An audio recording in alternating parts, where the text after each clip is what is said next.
Chapter 8 is on rational functions, and rational functions will include expressions, functions that have variables in the denominator.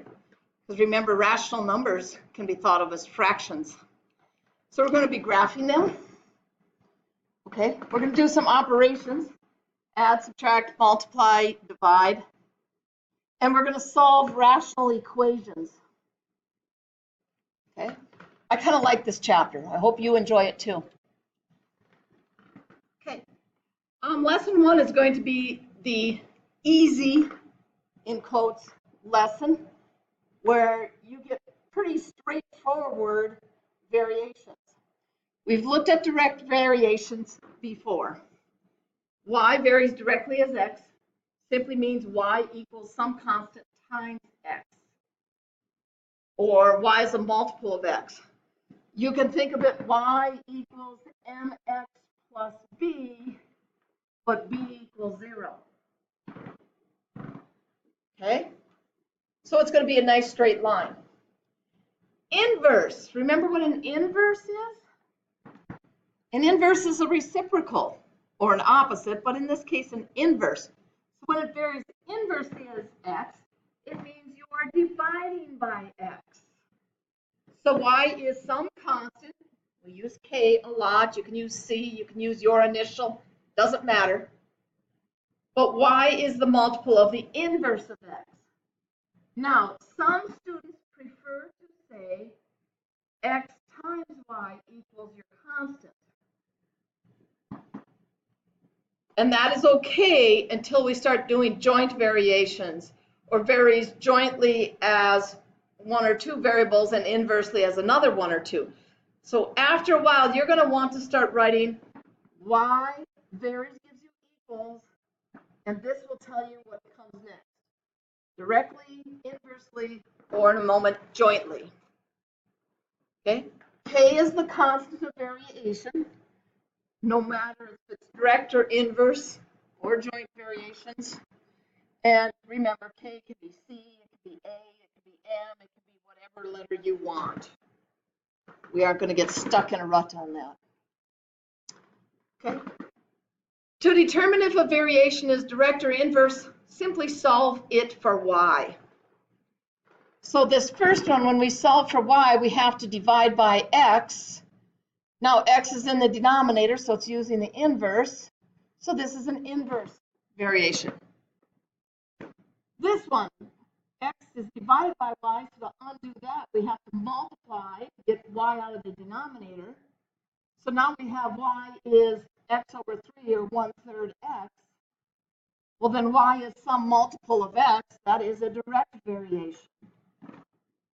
Okay, the last one, we got the 1/2 times y. If we multiply by the reciprocal, we'll get y equals 2x. So that again is a direct variation. Okay, if there's any plus or minus, okay, of a constant, then it is neither.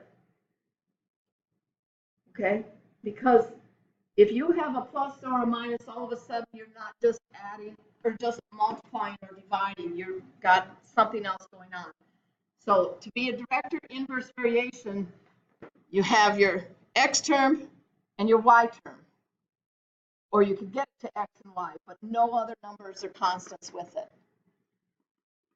Added to it anyway. Okay? This first sentence tells you what to write. X and y vary inversely. So as soon as I read that, I'm either going to go y equals k over x, or I might go x equals k over y. But I'm going to do it this way. Okay, I'm going to try to be consistent. Okay, so the first part of the sentence tells you which of the variations to use. The second bit gives you information so you can find the value of k. So y is 4 when x is 9. To solve for k, I'm going to multiply by 9. So my constant is 36. So I found my constant variation. So the equation I will use from here on is y equals 36 divided by x. So that's the equation I would use. Okay, and the third part, find y when x is 6, simply means I'm going to put 6 in where x is and get my value for y. Many of these problems have all three parts. Find the constant, write the equation, find a value, sometimes two for different inputs. Right? Another example, actually this one should kind of make sense. The driving time between two locations varies inversely to the driving speed. So time equals some constant divided by your speed. You could choose your variables. Okay? It took 5 hours when the speed was 60 miles per hour. Okay? Now, if you leave your labels on, you'll know exactly what that stands for. Okay, so we found the constant of variation. The constant of variation is 300. What does it represent? Well, if you take time in hours times miles per hour, the hour labels will cancel, and this is miles. So the 300 represents the distance that you're traveling, the miles that you are going. Okay, so then it says to find the time it would take to drive between the locations if the speed is 45 miles per hour. So I'm going to have my 300 divided by 45.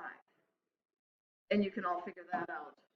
It's what, 6 2/3 hours, I think. I might be wrong. You can check it. Okay. To determine if something is a variation, first of all, realize that in real life they aren't exactly always going to have the same constant. They're going to be close. Okay? So we're going to try to figure out if it's close to some type of variation, either direct or inverse. And we're going to try to find the constant. Okay? So on this one, when my area is going up, my number of chips that I can make, or silicone chips, is going down. So that only happens with inverse. So I'm guessing inverse. And when I do that, I need to find the product. Remember, chips equals the constant divided by the area. So to get our constant, you got to take the number of chips times the area. So when I do that, okay, I use my calculator, I did it in advance. So I got that one. For this one, I got 25,872.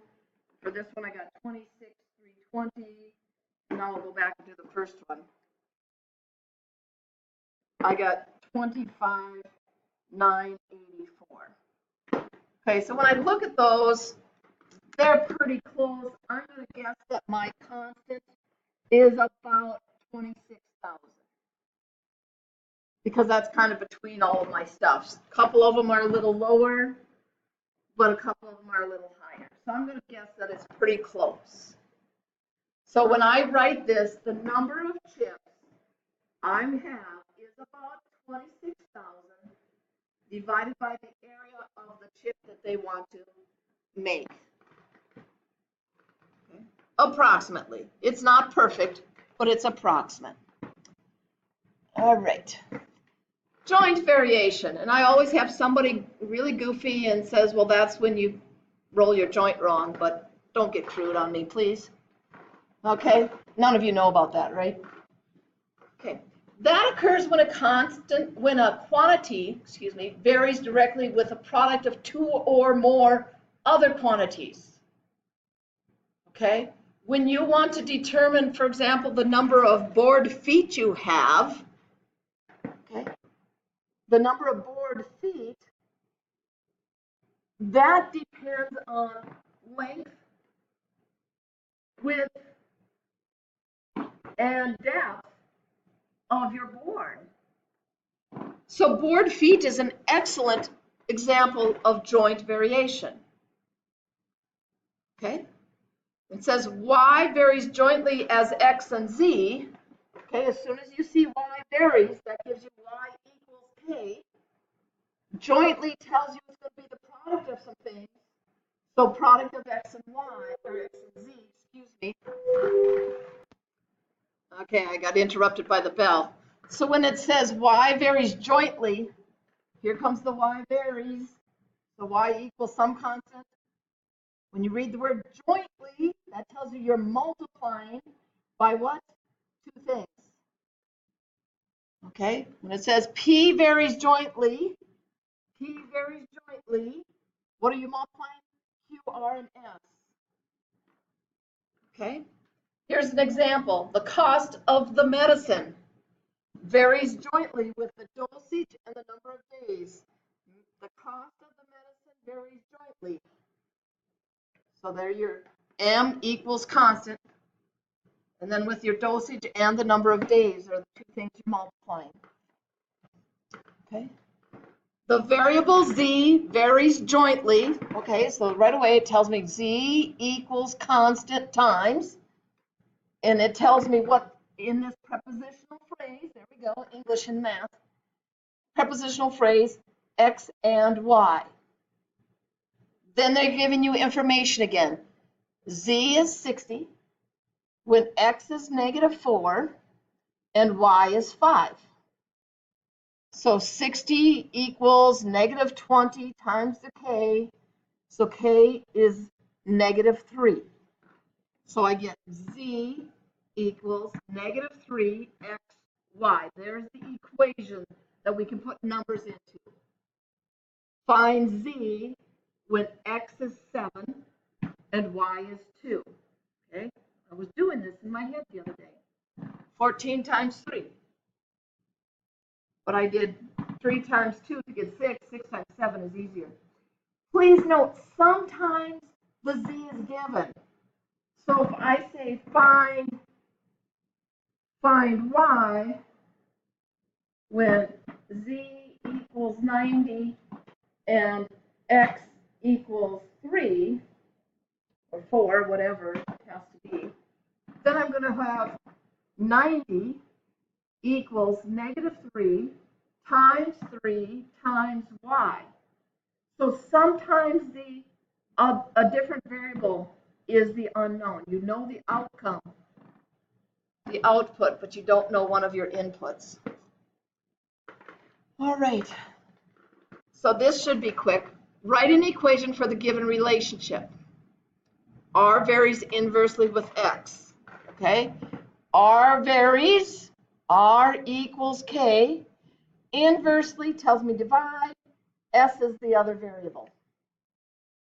Okay? Z varies. Z equals constant. Jointly, that means multiply. X, and what's the other thing? The square root of y. Okay? P varies